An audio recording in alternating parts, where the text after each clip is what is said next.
नमस्कार रसिक प्रेक्षक हो, मी संदीप तुमचं माझ्या या मराठी सिरियल मंत्र चॅनलमध्ये अगदी मनापासून स्वागत करतो. सगळ्यात आधी घटस्थापनेच्या सर्वांना शुभेच्छा. आई तुळजाभवानी तुम्हाला सर्वांना स्थैर्य, आरोग्य, धनसंपदा देव हीच प्रार्थना करून मी आजचा भाग सुरू करतो. पण त्यापूर्वी तुम्ही चॅनल नवीन असाल चॅनलला सबस्क्राईब करायला विसरू नका. हा व्हिडिओ आवडल्यास व्हिडिओला लाईक आणि शेअर जरूर करा आणि हो बेल आयकॉन प्रेस करा जेणेकरून माझा नवीन व्हिडिओ तुमच्यापर्यंत सगळ्यात पहिल्यांदा पोहोचेल. चला तर मग आजचा व्हिडिओ सुरू करूया. मालिकेच्या सुरुवातीला रविराजचा सगळे कुटुंबीय नाटक बघायला चालले असतात. मग पूर्णही रविराजला म्हणते, रविराज आपण नाटकाला वेळेत पोहोचू ना, मला ते ॲक्टर्स आणि ऑडियन्सला डिस्टर्ब करायला नाही आवडत. रविराज म्हणतो, हो पूर्णाई काळजी करू नका, आपण अगदी वेळेत पोहोचू. तेवढ्यात चालक प्रिया फोन काढते डायरेक्ट कानाला लावते आणि सुरू करते, हां प्रिया बोल ना. अगं मी नाही येऊ शकत गं, मी ना माझ्या कुटुंबियासोबत नाटक बघायला चाललं आहे. माझी आई आज खूप वर्ष नाटक बघते, त्यामुळे मला नाही जमणार द्यायला, सॉरी. आणि ती फोन ठेवते. मग हे ऐकून रविराज म्हणतो, का गं तन्वी काय झालं. मग ती म्हणते, बाबा आमच्या कॉलेजमध्ये एक आज वर्कशॉप आहे, एक मोठे फॅशन डिझायनर येणार आहेत, ते आम्हाला काही गोष्टी सांगणार आहेत आणि नंतर वर्कशॉप घेणार आहेत. पण मला नाही जायचं, मला जाता येणार नाही ना, आईसाठी काहीही पण. हे ऐकून रविराज म्हणतो, तन्वी असं नाही करायचं, अभ्यास महत्त्वाचा, तो वर्कशॉप महत्त्वाचा, मला वाटतं तू कॉलेज जायला हवं. पूर्ण आजी कल्पनासुद्धा म्हणतात, हो तन्वी तू अभ्यास कर आधी, तू जा कॉलेजला, आम्ही आहोत ना प्रतिमासोबत. मग ती खूप खुश होते आणि उगाच प्रतिमाला विचारते, आई मी गेलेच चालेल ना गं. पण प्रतिमा नेहमीप्रमाणे ठम्म. मला राग येतो, मनात म्हणते, अगं प्रतिमा पटकन जा म्हण ना, सायली असती तिला लगेच बोलली असतीस, मला मात्र भाव खातेस. मग कल्पना म्हणते, अगं तन्वी तू जा ना कॉलेजला, नाही तर आपण असं करायचं का हा प्रोग्रामच कॅन्सल करू. पूर्णाजी पण म्हणते, ठीक आहे आपण घरी जाऊ. मग यांचं मूड चेंज झालेलं बघून प्रिया घाबरते. ती म्हणते, नाही नाही नाही घरी काय जायचं आपण, तुम्ही जा नाटकाला, आपण सगळे कधी पण नंतर एकदा जाऊ शकतो नाटकाला, आणि तुम्ही सगळे एवढे आग्रह करताय ना, तुम्ही जाते कॉलेजला. मग ती नाटकाची तिकीटं कल्पनाकडे देते आणि गाडीतनं खाली उतरते. मग इकडे साईला पण डाऊट येतो की प्रियाचा वर्कशॉप असं अचानक कसं ठरेल, याचा अर्थ ती खोटं बनून निघाली आहे. मग साईला ती खुणाची रात्र आठवती. त्यावेळी जेव्हा पिक्चरला गेलो होते त्यावेळेस पण प्रिया अशीच नाटक करत होती. पोटात दुखायचं नाटक केलं आणि ती आणि विलास दोघे घरी गेले होते. मग तिला अर्जुनचं बोलणं आठवतं. अर्जुन तिला तेच म्हणाला होता की ही तर माझ्यासोबत टाईम स्पेंड करायचं म्हटली होती आणि तुमच्यासोबत नाटकाला येते, याचा अर्थ नक्कीच काहीतरी प्लॅन असेल हिचा. ती विचार करत असते. पूर्णाजी म्हणते, का गं सायली काय विचार करतेस. सायली म्हणते, आजी यांना ना मगाशी पित्ताचा त्रास होत होता. सायली म्हणते, यांना मगाशी पित्ताचा त्रास होत होता आणि नेमकी मी आपल्या घाईगडबडीत गोळ्या द्यायची विसरले, मी पटकन घरी जाऊन त्यांना गोळ्या देऊ का. कल्पना म्हणते, अर्जुनचं औषध राहिलं आहे म्हणजे सायलीला काही चैन पडणार नाही आहे. सायली जातो घरी, त्याला औषधून पटकन वापस ये हां. म्हणून रविराज गाडी थांबवतो आणि सायली पण गाडीतनं उतरते. इकडे आमदार साहेबांच्या ऑफिसमध्ये आमदार साहेब कुणातरी बोलत असतात. ती जागा आपल्याला आजच्या ताब्यात मिळाली पाहिजे, हवं तर बुलडोझर फिरवा. तेवढ्यात महिपत आणि प्रिया तिथे, तेवढ्यात महिपत आणि साक्षी येतात तिथे. त्यांना पण आमदार साहेब म्हणतात, अरे तुम्ही परत आलात. महिपत म्हणतो, काय करणार साहेब, आमच्यासाठी पण तेवढी जागा रिकामी करा की, आमच्यासाठी पण बुलडोझर फिरवा. काल 2 तास आज 3 तास बाहेर बसलो आम्ही. साक्षी पण म्हणते, सर करा ना आमचं काम, आमचं तिथे सगळं स्टाफ हॉटेल झालं ना की तुमच्यासाठी परमनंट स्वीट तुम्हाला देऊन टाकते मी. मग मी पण म्हणतो, करा ना साहेब तेवढं, तुमचा एक फोन फक्त आणि आमचं एक काम होऊन जातं आहे. परमनंट स्वीटचं नाव ऐकून तो आमदार पण पगळतो. म्हणतो, शिकरे तुम्ही खूपच चिकट आहात. दोघे बसतात समोर. तो तर जजचं नाव काय द्या. मग महिपत त्याला जजचं नाव सांगतो. आता इथून पुढे तरी मालिकेला वेगळं वळण मिळेल असं दिसतं आहे, कारण आमदारांची एंट्री झाली. आता तो फोन फान करणार, मग ते स्टे उठणार वगैरे वगैरे. कुठेतरी कोर्ट केस सुरू आहे बाबा, खूप दिवस आली ती कोर्ट केसच नाही दिसली आम्हाला. चला बघूया पुढे काय होतं. मग तो आमदार त्या पोद्दार नावाच्या जजला फोन लावतो. पोद्दार साहेब मी आमदार बोलतो आहे, तुमच्याकडे माझा नंबर असायलाच हवा. बरं, माझं एक काम आहे तुमच्याकडे. ते वास्तव्य आश्रमाची जी जागा आहे ती मैपत शिकणं हवी आहे. त्याच्यावर कुठल्या तरी वकिलाने स्टे आणला आहे. तो स्टे 1-2 दिवसात उठवा. आपण भेटूच नंतर. मटणाचा बेत करू चांगला असं म्हणतो. फोन ठेवतो आणि मैपतला म्हणतो, मैपत शेठ तुमचं काम झालंच. तो स्टे उठलंच असं समजा. मैपत आणि साक्षी दोघेही खुश होतात. इकडे अर्जुनच्या रूममध्ये अर्जुन बसला असतो. तो विचार करतो, तन्वी तर मला म्हणाली होती काय ते महत्त्वच सांगायचं आणि ती अचानक कशी येऊन गेली. आणि तेवढ्यात कोणतरी दार वाजवतो.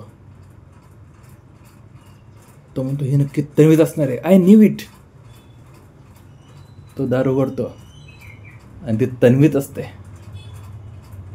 आणि ती अशी रोमॅन्टिक मूडमध्ये येते. अर्जुन मात्र घाबरतो. तू कशी काय आलीस इथे? ती म्हणते कशी काय म्हणजे? अरे आपलं ठरलं होतं ना भेटायचं म्हणून. आपल्या स्पेशल दिवशी. आणि मला तू उभं केलं दाराबाहेर. मला वाटलं तू छान रोमॅन्टिक होऊन वाट पाहत असेल माझी. अर्जुन म्हणतो, वा तू गेली नाटे बघायला. मला वाटलं तुला बोलतच नाही माझ्याशी. ती म्हणते, अर्जुन माझ्या मनातलं तुला कळायला तर हवं ना. आणि त्यासाठी स्पेशल तयारी करून आले मी. मग ती त्याला हात धरून खाली आणते. तिने पूर्ण घर सजवलं असतं छानपैकी. बाप रे बाप, इतकं छान सजवलं. पण कधी सजवलं काय? अर्जुन तर घरी होता, त्याला कळालं नाही. काय मालिकावाली वेळेत करतं आपल्याला. फुगे वगैरे वगैरे वगैरे काय वा, केक. तो म्हणतो हे सगळं डेकोरेशन? ती म्हणते हे सगळं डेकोरेशन मी तुझ्यासाठी केलं आहे. कसं वाटतं येईल तुला? अर्जुनला वाटतं ती अशा मूडमध्ये आहे, ती नक्कीच कोणाबद्दल आपलं काहीतरी सांगेल. म्हणून त्याच्याकडे तुम्ही साली प्लीज या ना, प्लीज या ना. ती म्हणते, अर्जुन तुला नाही आवडलं डेकोरेशन? तर म्हणतो, wow everything is just fine. मला खूप आवडलं डेकोरेशन. सुंदर, खूप सुंदर. आणि ती त्याला मिठीत घेते. म्हणजे माझ्यासारखं? तर म्हणतो, एक्झॅक्टली एकदम तुझ्यासारखं. ती म्हणते, तुला डेकोरेशन आवडलं आहे तर मला त्याबद्दल एक गिफ्ट हवं. तर म्हणतो, गिफ्ट? कोणतं गिफ्ट? ती म्हणते, मला तुझ्यासोबत एक रोमॅन्टिक डान्स करायचा आहे. करशील माझ्यासोबत? तर म्हणतो, शुअर, वाय नॉट. मग दोघेही रोमॅन्टिक डान्स सुरू करतात आपलं छान मराठी गाण्यावर. इकडे सायली घरी येते. दार उघडायचा प्रयत्न करते पण दार आतून खूप पॅक बंद असतं. मग ते खिडकीचा शोध घ्यायला लागते. एक खिडकी कशी कशी उघडते आणि ती आत बघते तर अर्जुन आणि प्रिया एकमेकांच्या मिठीत असतात. अर्जुन तिला म्हणत असतो, तू मला काहीतरी स्पेशल सांगते ना आज, सांग ना. मग तो डान्स मिस राहू दे, मला तुझ्या लहानपणीबद्दल सांग. आश्रमाबद्दल विलास काकांनी तुझा खूप छान बॉन्ड होता ना, त्याबद्दल सांग मला. पण तिचा हात धरत आहे आणि म्हणते, मला तुझ्याशी खूप महत्त्वाचं काहीतरी बोलायचं आहे अर्जुन, पण तू ऐकतच नाही माझं.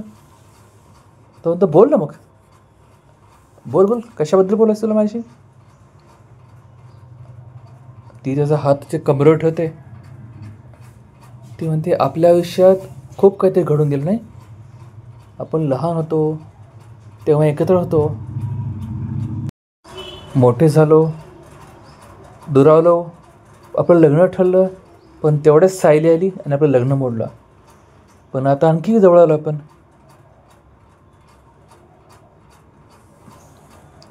मी जी सगळी तयारी केली ना ती तुला प्रपोज करण्यासाठी केली आहे. इकडे सायली बघत असते बाहेरून. तिला खूप राग येत होता प्रियाचा. ती म्हणते, हे काय चाललं आहे? पण अर्जुन म्हणतो, अरे प्रिया, तन्वी ॲक्च्युली माझं लग्न झालं आहे, तुला माहिती आहे ना. ते म्हणते, लग्न झालं मला माहिती आहे. दिवस गेला कितीच वेळ लागेल तुला, तशी तुला तर सायली आवडत नाही ना. घेशील ना माझ्याकडे दिवस? तो म्हणतो, दिवसवर काय, आपलं छानसं ट्रेनिंग जमतं आहे, आपण किती छान गप्पा मारतोय.